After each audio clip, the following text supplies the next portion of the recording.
President Bola Tinubu and the 36 state governors have agreed to begin conversations around the possibility of establishing state police and also increasing the numeric strength of forest rangers to complement and sustain the gains recorded by the armed forces and other security agencies.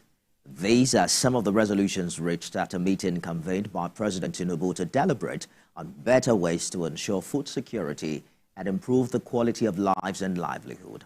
The president also ordered a clampdown on individuals and groups hoarding food items and other commodities, which is responsible for the soaring prices and high cost of living. For more on the proposed state police, I'm joined by the retired Deputy Inspector General of Police in charge of operations, Bola Tinubu. DIG Joshak, thank you so much for joining us on the news at 7. You were head of operations in the Nigerian police force. What do you make of the renewed conversation around state police as a solution to our insecurity challenge? Well, thank you. You will understand that policing is local. And if policing is local, it is not wrong for the people in authority to begin to think about localizing those that will police various communities and various areas. In other words, the police, the Nigerian police then is going to be controlled. We don't know what exactly the template is, but it is expected that those who will police a particular state must possibly come from that state. And in that case, the governors of such states also will have full right to be able to direct and to command and also to instruct the commissioners of police and others. Until that document is out, since crime and policing is local, it is not a wrong idea to think of ensuring that each state has its own police and the police that will be controlled within the state. There are challenges, but we can't put that forward right now. But they should look at it very well and let us see the document that is being brought out to direct, command, and control these states, these police within the states. So critics of state police think that it may lead to anarchy. You know, they say that state governors will take advantage of this to clamp down on opposition. They can use it for, election rigging, and that there's the possibility of recruiting the state's ruling party thugs into the force. How do you react to, concerns of this nature? It makes a lot of sense, and it's also one of the fears that everyone will begin to have, because it is true that if you have the mandate, to bring in officers who will be trained as police officers, trained as policemen, of course you would want to have those that were yours, those those whom will also listen to you very well. And so it's likely to create problems of taking orders that will not be in the interest of other political parties who are not in authority, and then those of them also who would want to continue to send in their recommendation and also criticize the system in a particular state that might not go well with the government, and the government would want to shut them up. These are possibilities. So therefore, there are a lot of possibilities that it can create problems.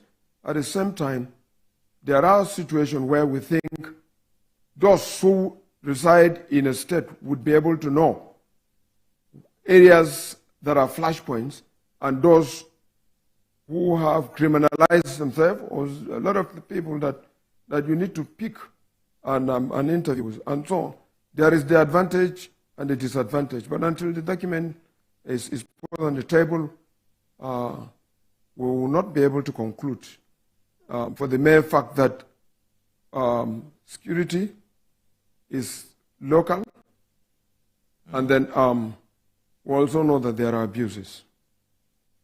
So we have seen the initiative of special constabularies. The idea is to hire locals who are familiar with the environment, the language, and the nuances of the culture to help fight crimes. Late last year, a few of them were arrested for harassing a particular foreigner on the road.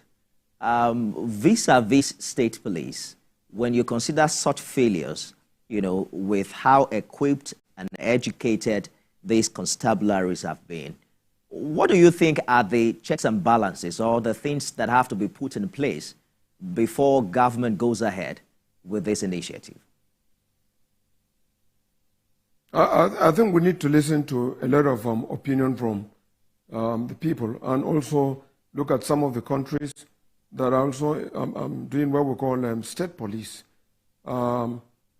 We don't want to discourage anybody from thinking that way, but I can tell you that there are a lot of challenges and issues that will crop up that will not be in the interest of the citizen in those states.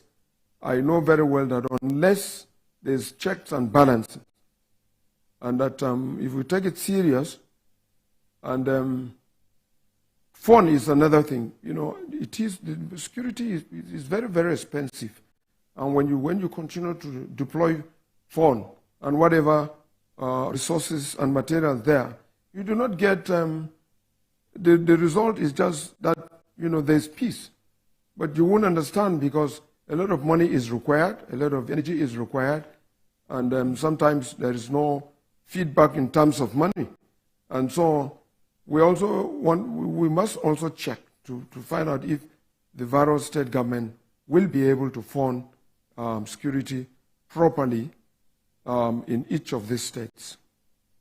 What do you think happens to groups like vigilantes like we know them, some local security groups that currently help state governments to check in security, in the advent of state police?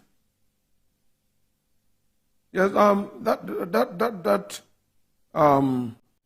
volunteers or community policing that you see, some of them are very, very effective because they know the location. You must know the terrain of where you are, and if you are from within an environment, you are likely to know those of them that are likely to commit some of this crime.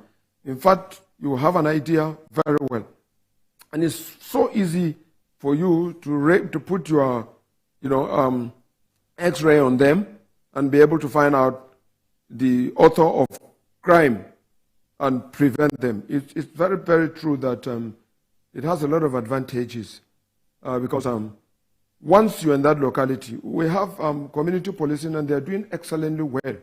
If you drive from here to Jos, you would see them even on a checkpoint, and they do that very, very well. They mostly do not constitute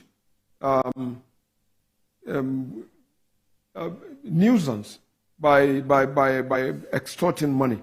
You see a lot of them doing excellently well, but there's the advantages and the disadvantages of it.